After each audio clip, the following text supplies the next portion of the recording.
So, Elissa Epel, welcome back. We got a chance to talk about the stress prescription a little bit when we did the summit with Alexandra Crosswell, but this was our reserved time to really just dive into stress, your research, what you've learned about it, and this new book that you have out that breaks it down into these 7 days, which I was just saying I need a week on each one, but I've been practicing for the past week, so I can share about my experiences, but also let's dive into the research and, as much as we can get into in an hour, and then people can go get your book to do more. Diana, I'm so happy to be here and so thrilled that you really did the 7 day trial. And with your background, I just can't wait to hear what your experiences were. Yes. Well, let's start even before we get into the 7 days. Let's just get a little bit of grounding around stress and the body because you have such a depth of understanding about how stress impacts us at the cellular level.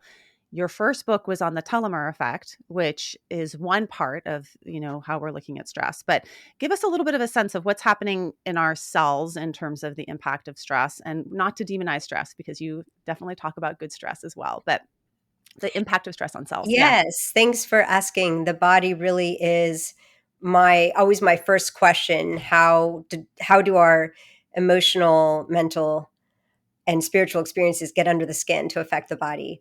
And all of my publications almost always have something about the endocrine system, the nervous system, cellular aging or health, and really trying to understand how to slow aging and keep a healthy homeostatic capacity, healthy resting states, really thinking about what is the ideal balance in our nervous system that we want to walk around with all day, every day, so that we are not wearing out ourselves.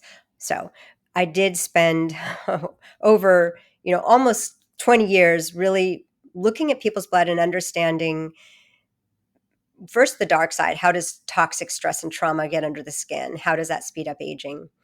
And I can give you that fast story, and then we can talk about positive stress.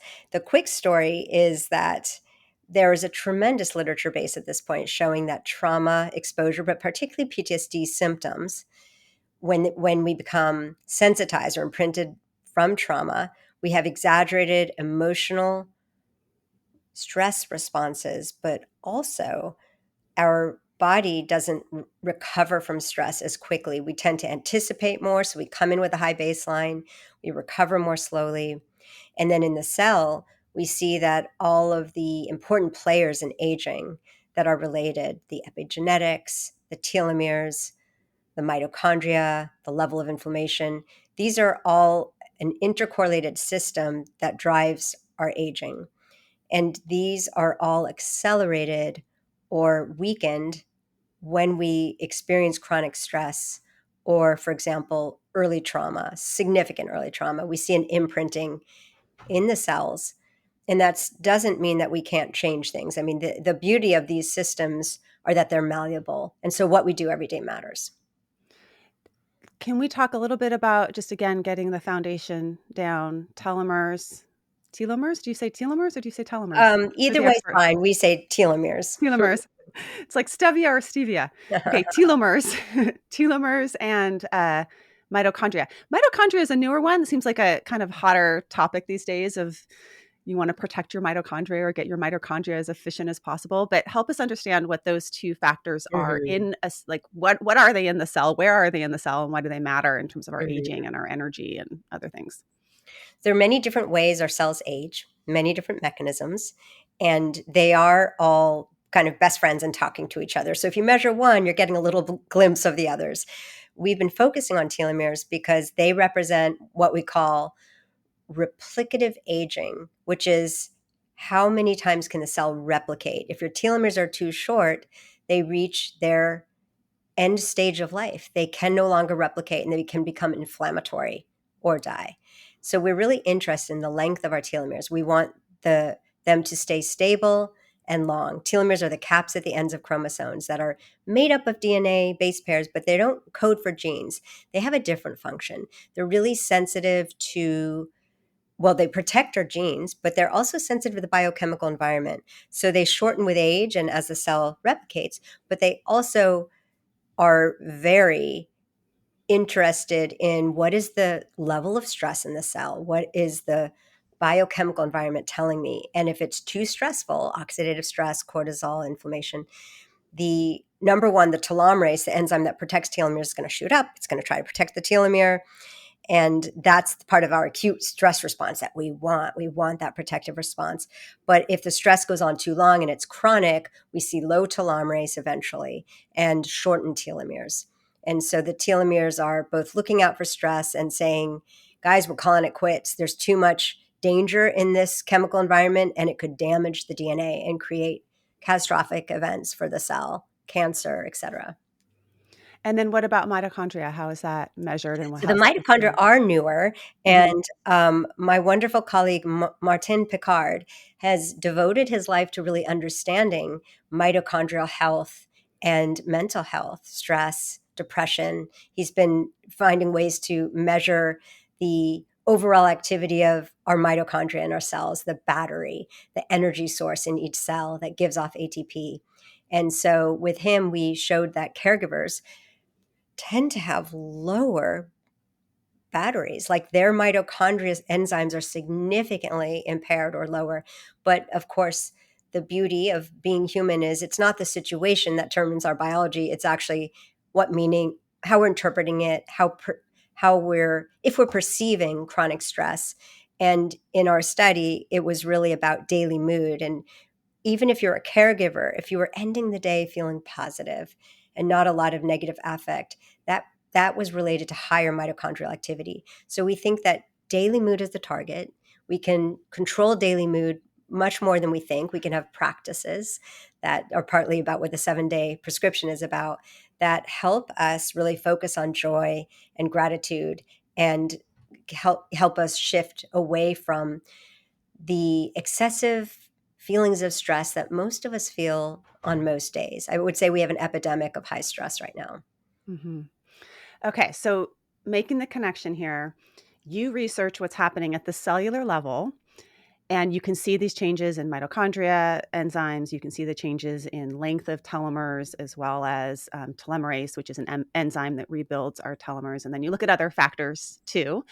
But you're connecting that to, okay, that's a measure of your cell aging and stress, but you're connecting that to lifestyle and how we can actually intervene at the cellular level by how we're thinking, how we're acting, what we're doing. And that's really what Yes, the stress prescription does for us is it gives us exactly. 7 days of that. So I want to go through each of them Okay. because And we'll let me see if just we get add, to it. I Yeah. will never measure my own levels. I know that, a lot of people love to monitor these things, and I'll Yeah. monitor my like heart rate or, heart rate Yeah. variability because we can see how those change in the short run. But I don't want to know where they're at because Mm. they also reflect epigenetics, prenatal stress, early life trauma, genetics, and not just these malleable lifestyle factors. So the point is, you maybe have short telomeres, but we know what protects these systems, what rejuvenates them, and it really comes down to how we live our day. And so I'm big on these daily practices and not big on kind of wanting to get the metrics and track Mm. them. We're just not good enough at measuring those anyway. So you're not like one of those biohacker people that's sending your blood in to, even though you study this stuff. Yeah, exactly. Interesting. I'm not. Although, but I Okay. do wear the Aura ring, so I do like Yeah. the daily easy stuff, the sleep and the nervous system. Yeah. So what's important to you in the Aura Ring? What are you looking at with I that? really I love to look at heart rate variability and deep sleep.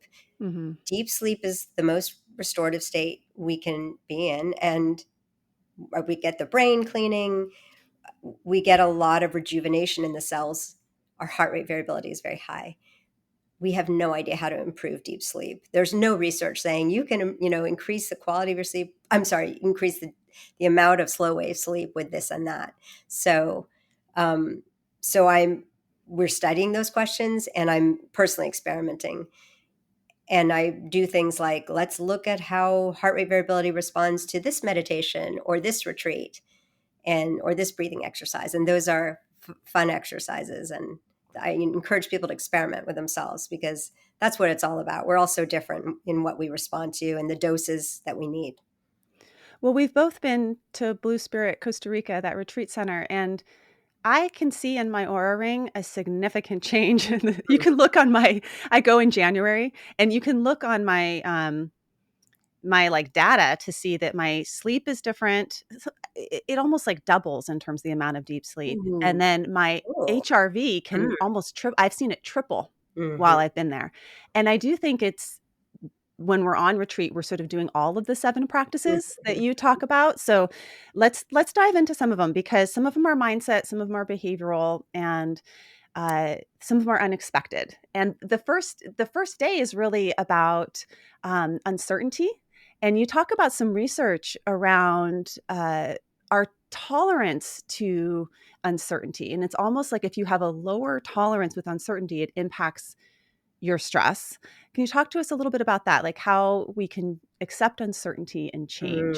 yeah, such a great one. It's a mindset shift that we can make so that feeling intolerant of uncertainty, not feeling like we can relax when we don't know exactly what's going to happen, we all get.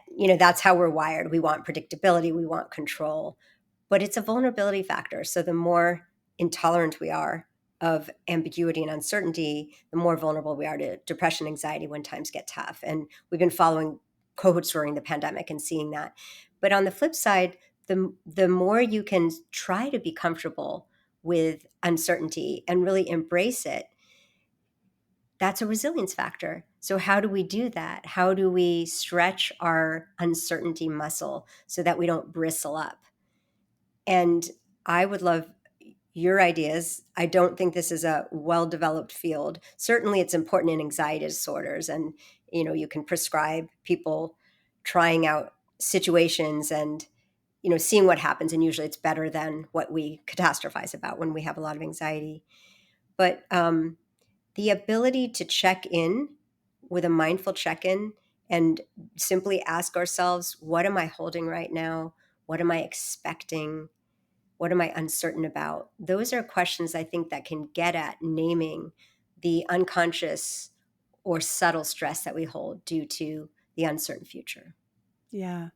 For me, and this is, I think, probably just having been around Dr. Jett a little too long because he often talks about curiosity, like that's his shtick.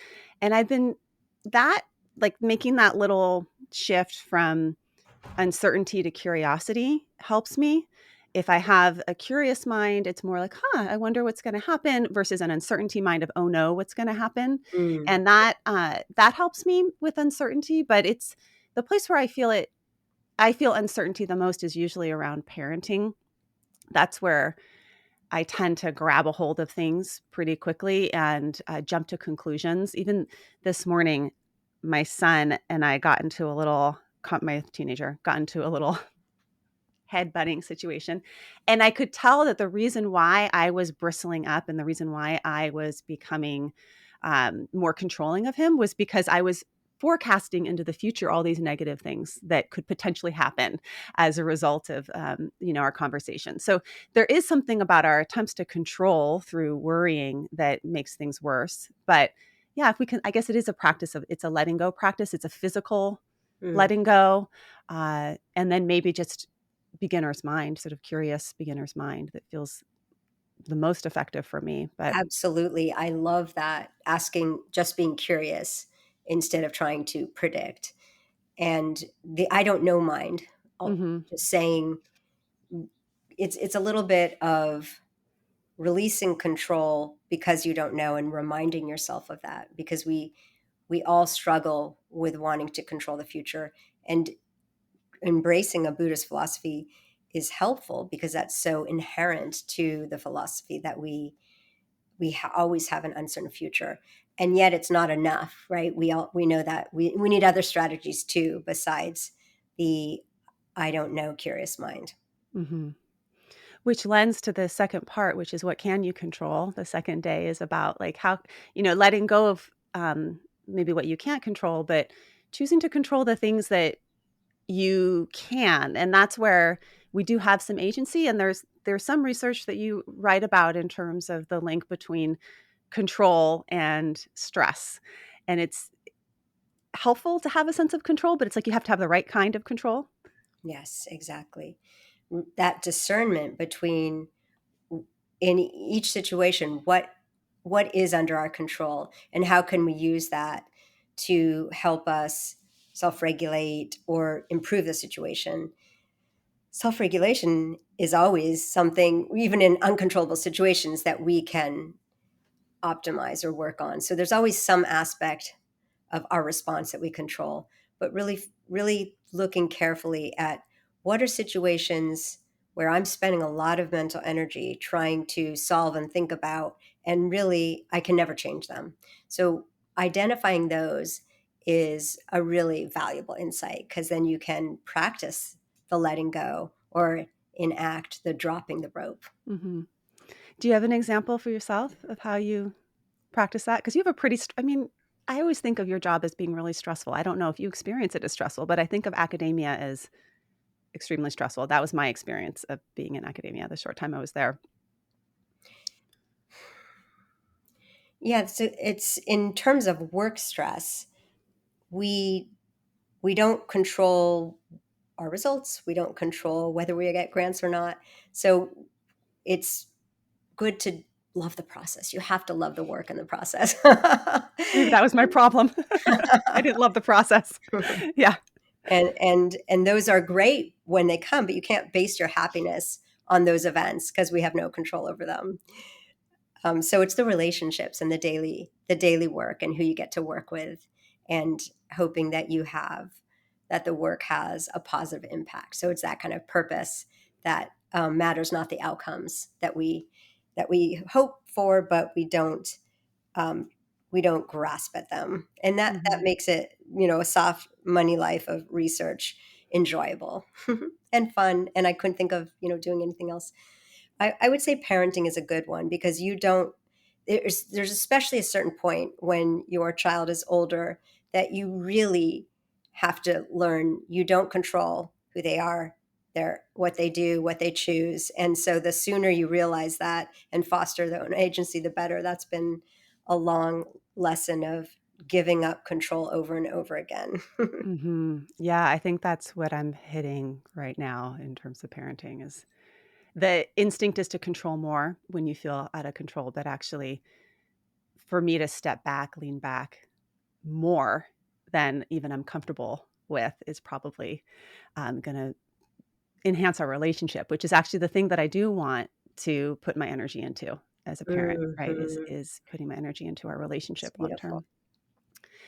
Okay, so the first 2 days are really about mindset in terms of letting go, kind of leaning back, you say, with uncertainty, controlling what you can. Maybe sometimes with stress, it is taking things off of your plate because there's just too much on your plate. And we had Dr. Maslach on the podcast in terms of the looking also at like there's some things that are in our environments that are contributing to our stress that are not under our control, Mm. and actually having some finding places where you have autonomy is really helpful for things like burnout. But after those first 2 days, you start to move into almost like good stress, and the way that we perceive stress and the messaging that we've been, all sort of imbibing for a long time is that stress is bad for you. It's going to age you. It has all these negative things. But there's actually a way in which we perceive stress, which can help us manage stress, and then things that we can do to stress ourselves on purpose to build our Yes. resilience. Can you talk about those? Yes, we can deal with stress in a lot of ways. We can increase our resilience in certain ways and reduce our resting baseline and focus on the positive joy and purpose, things that buffer stress. But what if we're in the moment or right before we're having to cope with acute stress? That's an interesting little window, because there's so many things we can do that can change our stress response. Either feed it so that we're in a frenzy, catastrophic thoughts, and we go into a big survival response, too much cortisol, too much of a vasoconstrictive response where we're not getting like the full oxygenated blood that we would get in a positive stress response. So our thoughts are shaping our physiological response to stress in so many ways. And there's so many ways we can work that for good. So as you mentioned, there is simply the belief of the stress mindset is being stressed out terrible for me and is going to make me do worse. That is going to escalate the threat response, or rather acknowledging all of the beauty and benefits of the acute stress response, which actually bolster our coping and our ability to problem solve. So, like, the threat response will help us run where our life is threatened. The challenge response can really actually, with the type of biochemical and hemodynamic changes, can help us cope better and still hold on to some enthusiasm, hope, positive affect. So there's a lot of different statements we can say to ourselves, and I can't tell you what to say to yourself. It has to be meaningful to you, and you have to believe it. So those are, stress shields or strength statements that we can have in mind and have on a Post-it or in our phone. We can do for each other, say them to a friend when we know that they're in a red mind state, in a stress state. You mentioned this study in your book, and then I went and found it and read it because I was curious. What were you actually doing in the study where you talked about caregivers, chronically stressed caregivers who had and sort of anticipated either a threat or anticipated more of a challenge in terms of when they were experiencing stress. And those that anticipated, who thought of stress as a challenge, actually didn't have the same impact of stress on their telomeres. Is this right? Am Mhm. I okay? Exactly. Uh-huh. And so partly why we looked at this, my colleague Wendy Mendez started this really kind of foster this whole area of threat and challenge, and not only saw that it's correlated to different uh, responses in the body, the vasoconstriction being threat, and that positive cardiac output response that's more like oxygenated being challenged. She manipulated it. So by telling people the stress response is good for you right when they're about to take an exam, led to better responses on the exam. So we wanted to understand why caregivers tend to have shorter telomeres, and is it that the chronic stress has really sensitized them so that they're having more threat responses to any stress. That's what we see with trauma, with early life trauma, that we see these exaggerated daily stress responses. And so what we found was that the the caregivers who had more of this challenge response, excitement, enthusiasm, positive affect to our lab task, they had longer telomeres. And so it's a clue, it's just cross-sectional, but it's a clue Mhm. that this response really matters for the long term, that our stress response is shaping our body and our aging over time. And that can become sort of a habit. So if you have the habit of having a stressor shows up and you say like, "Ooh, this is kind of interesting," or "How am I gonna? This is a challenge. How am I gonna take it on?" Versus, "Oh no, something bad is gonna happen. This is a threat." Just that mindset can shift your stress response and then shows up in your biology long Right. term. And I'm wondering, Diana, what strategy you tried for that chapter of like that positive, be the lion mindset. There were other options, so I'm not sure if you chose Yeah. values, affirmation, or Yeah. yeah. Well, that one was interesting. So I because I was doing it really literally for 7 days and whatever showed up on that day landed on, the morning. So I take my son surfing early mornings on Thursdays and like 6:45 in the morning. It is cold in Santa Barbara. It's not that it's always warm here. So the water is cold. But whenever I go for a run first and then I jump in the water. But I always take on the mindset of when I'm going to exercise. For whatever reason, for me with exercise, I can have the mindset of this is hard and this is good. And I'm excited to go like get cold I and love go out there and do this kind of cool, hard thing with my son. And so I Mhm. have that kind of um, excitement challenge mindset to that type of hard thing. But then I tried to translate it because something that I've been procrastinating and don't like to do is working on this book that I'm trying to get these edits for. And that if I kind of started to think about, okay, I'm seeing this book that I'm writing as a threat. And it's completely a choice, just like Mhm. going in the water is a choice or going for a run is a choice. Why am I seeing this thing as a threat? And so I tried to shift that same mindset of like, no, this is a challenge. This is something that I'm choosing to take on. So that was one way that I Ooh, shifted that's it. a beautiful example. I love it. And I love the cold ocean too. And that is our mindset there matters so much. So we know that cold responses can be good from a physiological anti-aging standpoint, but it's miserable. Like if you're a small mammal and you hate the cold, it's just torturous. It's like, why would Yeah. I ever choose that? But if you take on that mindset of like, this is good for me. I can relax into this. I can try to, instead of clenching up and suffering, I can actually say, focus on the excitement of doing this positive stress for your body. And that's where I think the magic is. It's that relaxing into discomfort that can help us with the mental resilience too, not just the Mhm. body resilience. Mhm. Yeah, so whether that's, even something like taking an exam, I have a postdoc right now that's getting ready for her EPPP exam, and taking that same kind of, this isn't a threat, this is a challenge. Um, and it's interesting that we could also do it with unwanted things is what you're saying, that it's not just things that we're choosing as stressors, but also when stressors happen to us, we can shift that mindset. uh, what could we take on as a challenge? And I do think that's where values come in, because the challenge can be, how am I going to show up in alignment with my values while I'm in a conversation with my boss, or when I'm, at this event with my in-laws, which is a challenge and it's discomfort like the cold Mm, water. But the challenge really becomes, how do you want to show up and feel proud at the end of the day of how you were in this relationship or in this experience. Okay, so you talked about cold water, which is another another day, which is choosing stressors on purpose. And the question that I of course am thinking about is, what was it like with this Wim Hof Iceman situation when you were researching this? So you actually have done research recently into stressing our bodies on purpose and the benefits of that. Tell us a little bit about that research, and then also just the behind the scenes, what it was like. These were our pandemic studies. I did Yeah, these with my colleagues, Wendy Mendez and Eric Prather. And this really helped us get through the pandemic because it felt like such a mission. We had so many people with stress and depression yeah. wanting to get into our stress resilience study.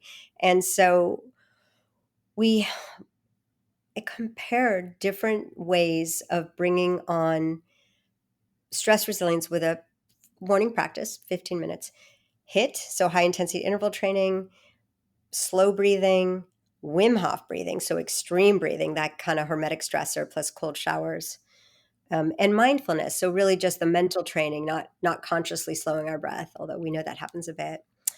And what was amazing from this study is that everyone felt great at the end of the 3 weeks, regardless of condition, right? There's many I think they're paths. all good. Yeah, Yeah. exactly. They're all good. So Uh-huh. many paths to reducing stress and depression and big changes. So within 3 weeks, 15 minutes a day was really improving their level of depression. And I believe no one was moderately depressed by the end in the study we ran where we recruited people with depression. Not that it's a cure, but this is one way that we can use our body mind to really work or hack the stress response. Body. So we know the mind changes the body, and those are the more psychotherapy oriented and other meaning making types of therapies, and many. But the body changes the mind, and so why not use that? We really are these primates in clothes, these monkeys in suits. Like we don't realize how much we respond to changes in our body and changes in our physical environment. Those change the mind. And Mm, so it's just yet another strategy that we can use. Lots of people preferred the slow breathing. It feels great. It's gentle and it had great effects. But for the people who stuck with the Wim Hof breathing and the cold showers, they had more positive emotion on a daily basis. So that was super interesting. It's mm, energizing. mhm. Can you describe the Wim Hof breathing for us, what it is? Yes, and shows people in a really entertaining and dramatic way on any of his little videos for free. I love that it's for free. He has this class online. The shirt is off for most of them. Yes. Yes, yes, he is the Iceman. So it's, it's some cycles, 4 cycles of hyperventilating and then breath retention. So we're really playing with and changing our CO2 tolerance. And a lot of biochemical responses are happening during that extreme stressor. Epinephrine goes up. In some studies, the more epinephrine went up, the better immune response people had to um, an immune challenge, to being injected with endotoxin. And they're small studies, but they're very interesting, and and it's now been replicated in at least one other study. So it really needs more study, but it really feels like there's something there. So your research was looking more at mood and the Yes. positive impact on mood, but there's some studies around immune function Yes, and potential exactly. benefits. And I'll link to Wim Hof. Yeah, I think I would prefer to relax and breathe lying down in a slow breathing any day than doing the Wim Hof. But it doesn't take that long to do. And you said 15 minutes a day, but Mhm. it wasn't every day, was it? Or Was. it Mhm. was every day? Okay, so 15 minutes every day. Okay. Right, and I Yeah. wouldn't recommend HIIT every day in general when Yeah. people do it really intensely. This was, an at-home 7-minute workout, so I would say it was moderate. Yeah, and that's also a free app. So I'll put both of those links in the show notes. The 7-minute workout, it was like a New York Times thing many years ago, and it's things like air squats and push-ups and jumping jacks and all things that you could do in a like hotel room with no exercise equipment, and it does change your. I find that it changes my mood, and it's Yeah, short. It's not like you have to go out for 45 minutes for a run, and in some ways, probably better right. for you to do So this, like, intensity. so Yeah? why don't we all do it, right? Well, because it's I mean, intense. right, I think that the Yeah. literature on exercise and depression is phenomenally convincing. There are so many studies showing aerobic exercise improves depression, and we know HIIT, short-term, in intervals, does as well. But getting people to exercise and getting them over the hurdle is it's monumental for many people. And Mhm, that's why we need different options. mhm. So real quick, can you give us a sense of hormesis? What is hormesis? What's happening at the cellular level? Why are these acute stressors particularly good for us? And then we'll do the flip side of that. So we're talking about good stress right now.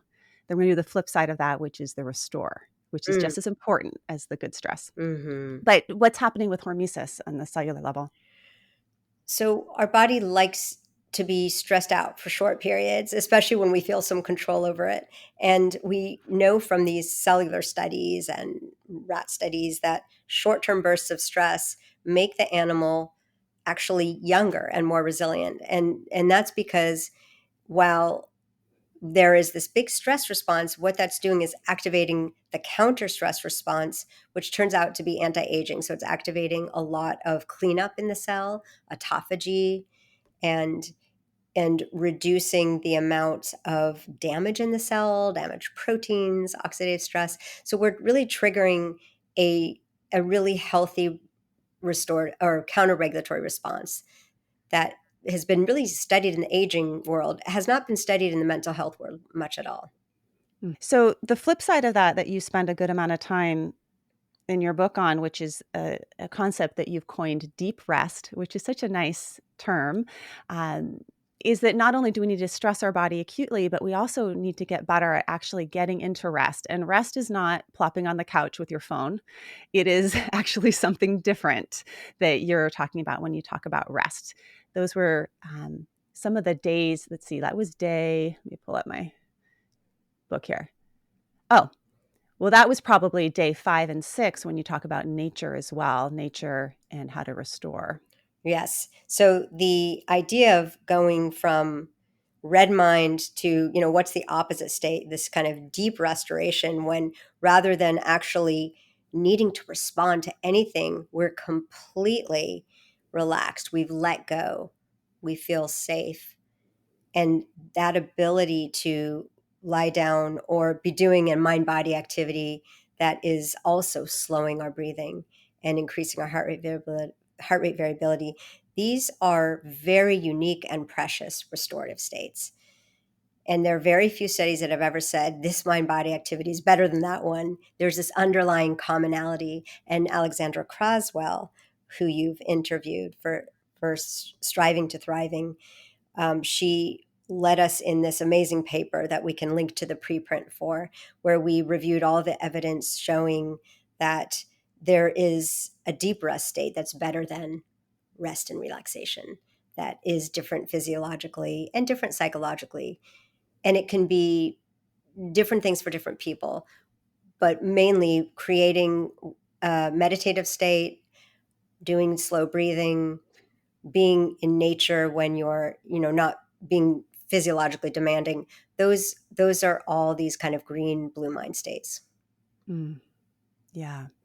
It's so interesting because and someday I think you should go to Plum Village and look at the blood of the Mm, monastics there, because the way that they've built their day is fascinating, where they wake up and they start with a meditation, and it's silent in the morning. So it's like continuing that sort of restorative state from the night before, from your sleep. You don't talk until you have breakfast, but then you have like your morning activities where you have a Dharma talk and your groups and all of that. But after lunch, they do something called total relaxation. And you go into this meditation hall. They have mats all lined up, and it's like an adult nap. You lie down on the mat, and for an hour, everyone does this total relaxation where you have a monastic that will guide you through this like really sweet, you're kind of in that daze if you're kind of halfway there, halfway not there, in between sleep and wakefulness. And then at the end, it's time that it's over, because the nun or the monk will start singing. And you're like, oh, I'm here. And then you come out. And that they do that every day at 2 o'clock, wow. which is the time when all of us could have an adult nap and probably do well. But I can feel after would get out of that total relaxation, the amount of energy and alertness that I would Mm, have for the afternoon.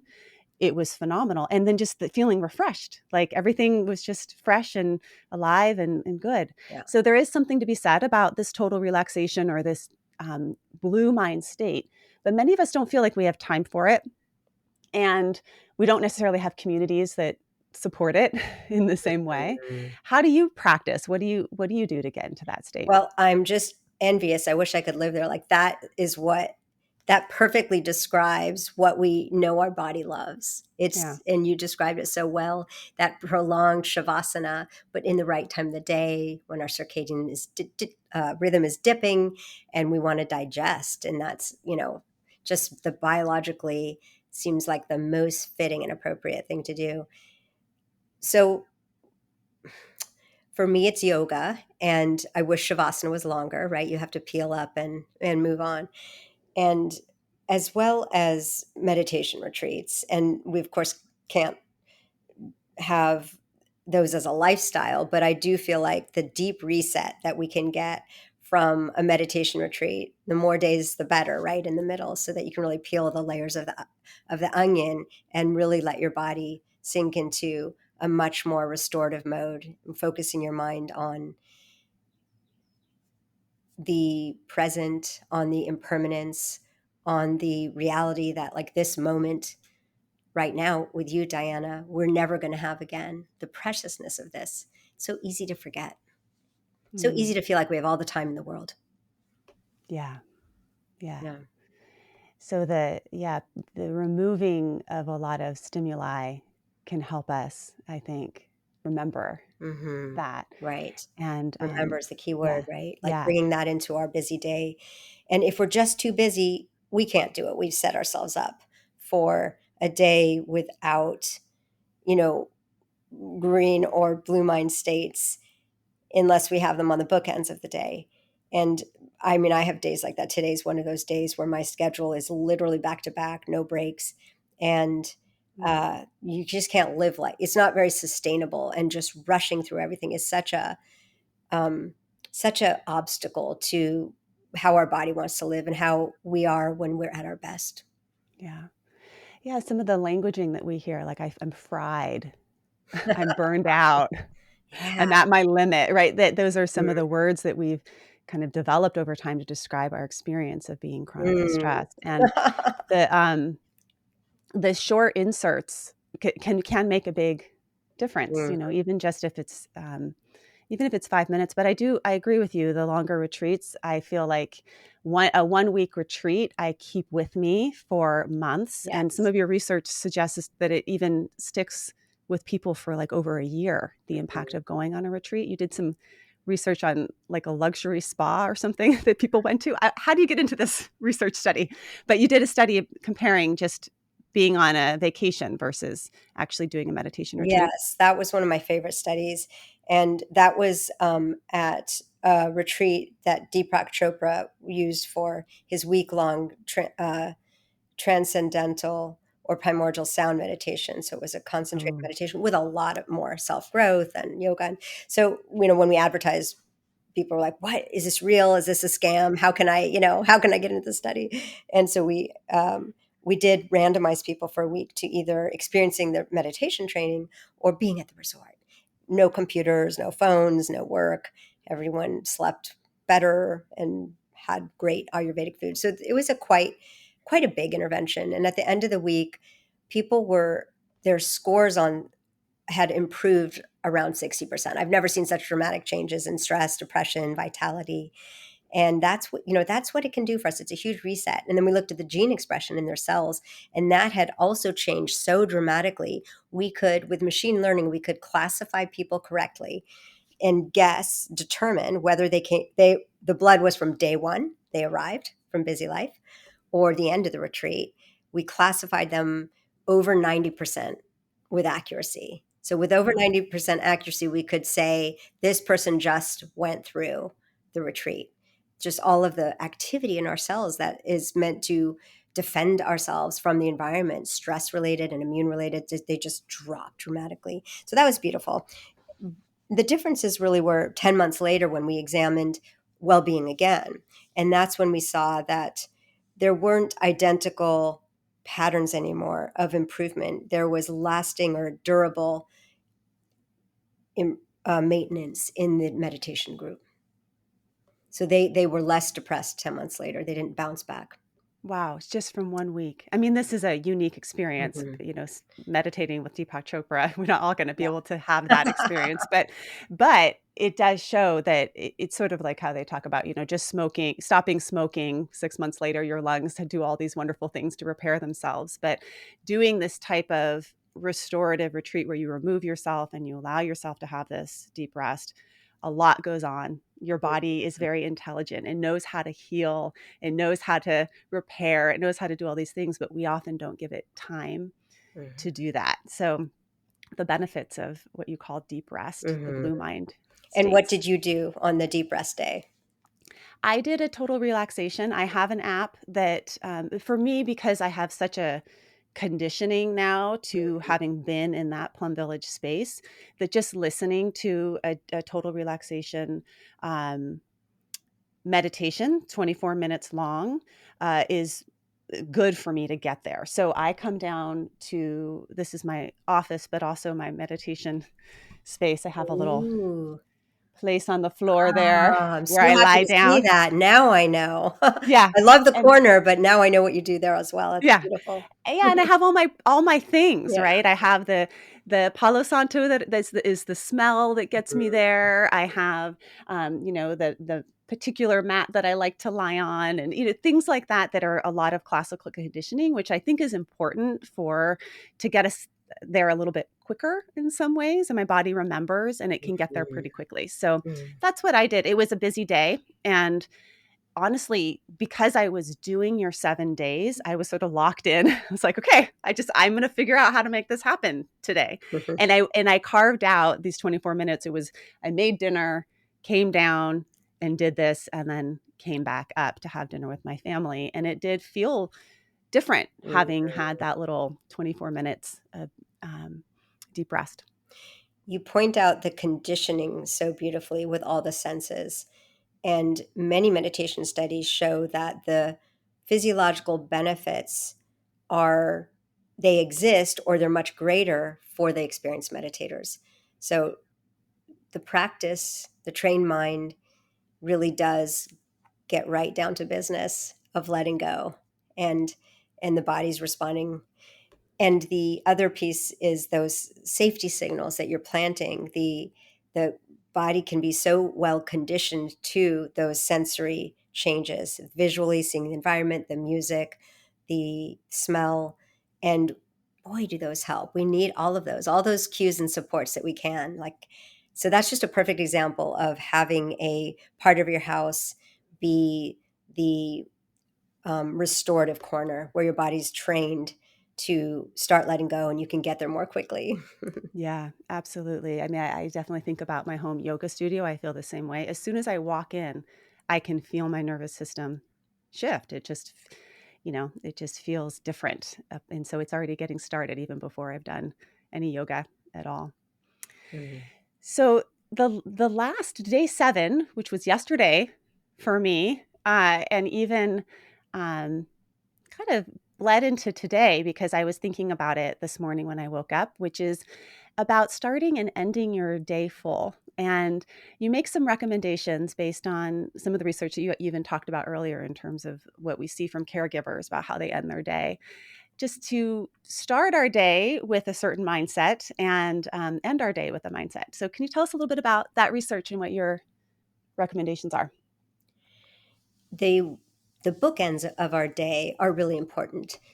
The mind body state that we can foster as soon as we wake up can set the trajectory for a day to be one of more intention, feeling more purpose, and not overshooting with our stress response first thing in the morning. We're very vulnerable to stress in the morning. We already have a big blip of cortisol to mobilize all the glucose.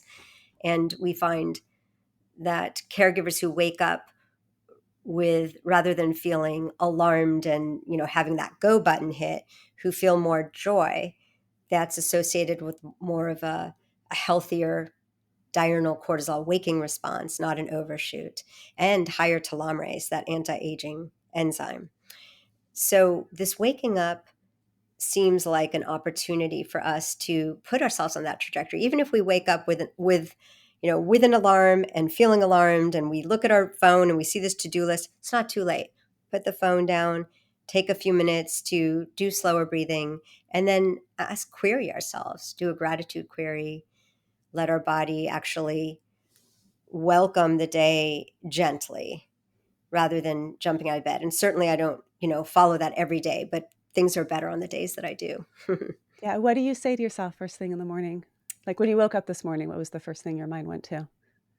I was, one of my questions is, what are you looking forward to today? And I was looking Yeah. forward to seeing you, Diana, and having this conversation and thinking of also other things. How might we make someone smile today?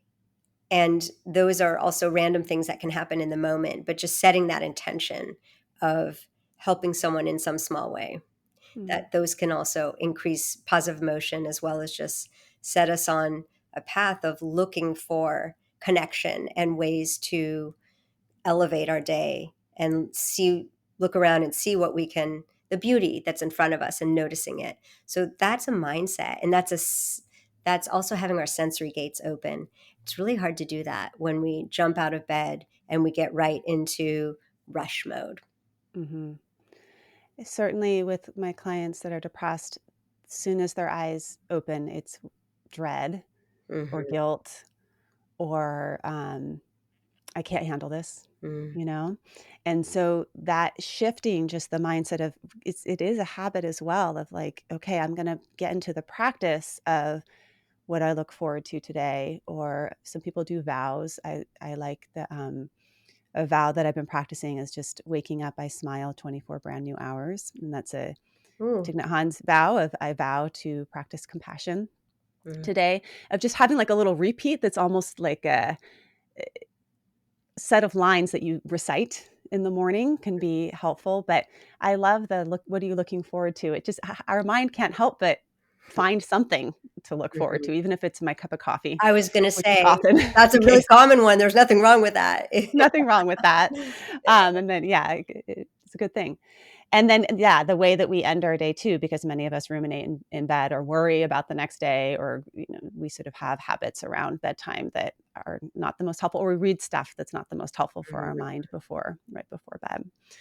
Well, these practices are all what I love about your book. And I said on social media, this is my book of the new year. Oh, The reason why this is the book is because it has all of the sweet things that come together to make it work well. So it has the research. You kind of drop that in. It's not overwhelming, but you give us the reasoning behind these practices. And then it has the story. So you give lots of personal stories, but you also give stories of friends and anecdotes and that are really relatable. But then it actually has the concrete, this is how you can do it. And it's doable. It's not overwhelming and it's not oversimplified. It's that sweet spot of like, this is going to be a commitment to do these practices. And I need to actually put some effort into it, but it's not too much.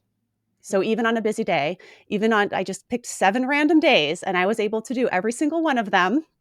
And it made me think, okay, I want to keep doing this. We talked about having days of the week on your underwear. I want I want these practices on my underwear like when I was a kid with the days of the week so that and I felt the change even in 7 days of doing it. I can feel the change just waking up with a different mindset in the morning, or taking on stress as a yeah. challenge. That's So so beautiful to hear from you because you already live a pretty optimized life and you know a lot of this. So that's just wonderful. And congratulations for fitting it in. And I love what you said, which is, do a week with each one.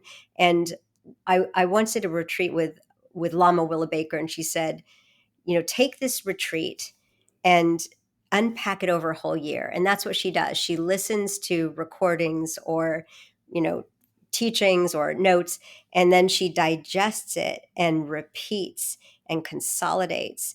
And that's what it's about, is building, ritual, which is the foundation of relaxation. If we can't have a structure and these habits, then we don't know what's next, and we don't have routine to relax into and feel certain things. At least how we plan our day is somewhat predictable. So I yes, love that. I love that idea of one day per week, and to really get deeper and make things a habit. Thanks, yeah. Diana.